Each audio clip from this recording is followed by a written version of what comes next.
Hi, it's been a pleasure me being here and listening to all kinds of new information and a lot of things happening in the immigration and integration services.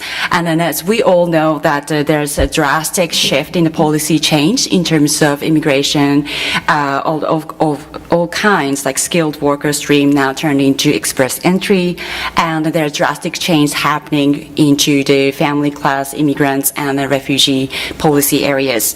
But then when you think about a lot of facts and some assumptions or a lot of things said about immigrants, particularly around the family class immigrants, a lot of information comes out into the media frenzy and gives us a little nervous about where immigration policy is going for family class and etc. Those are, some of the comments are not necessarily based on so thorough and systematic review of what kind of contributions that family class members or family-sponsored immigrants are making to the Canadian society.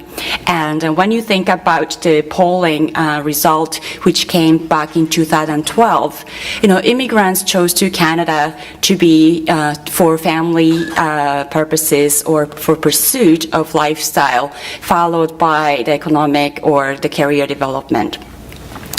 So essentially, we are not necessarily don't know much about what family immigrants are, what are they doing, who they are. Those kind of profiles of information about specific family class sponsored immigrants, as well as family members who come as spouses and dependents of economic class immigrants. And this morning, the minister made a very big pitch about the economic class and refugee policies, but I was wondering where are we standing for? What do we know much about the sponsored family class, despite the fact that drastic changes that we've been going through?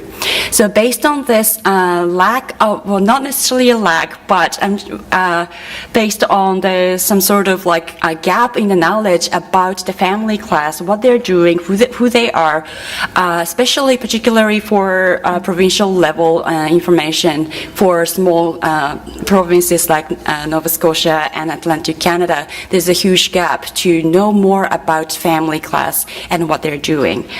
And so essentially, with this opportunity, we are trying to make a profiles of family class immigrants. What are they doing? How do they compare with other class of immigrants?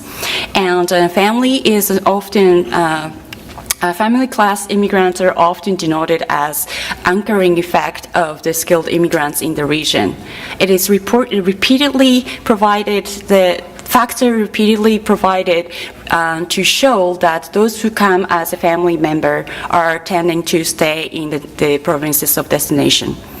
So as a result, we'd like to address, what are the socio-demographic profile of immigrants who come as family members, of specific, including specific classes of immigrants under family-sponsored stream, as well as economic immigrants, spouses, and dependents.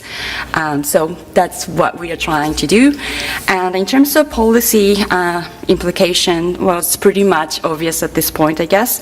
But through our research, by focusing on the reality, focusing on the relatively understudied area or segments of immigrants, we are hoping to contribute towards the debates on attraction and retention of immigrants, which may potentially lead to the vision of immigration policy and debate around it. And it is very particular interest for smaller regions like Atlantic Canada. Thank you very much.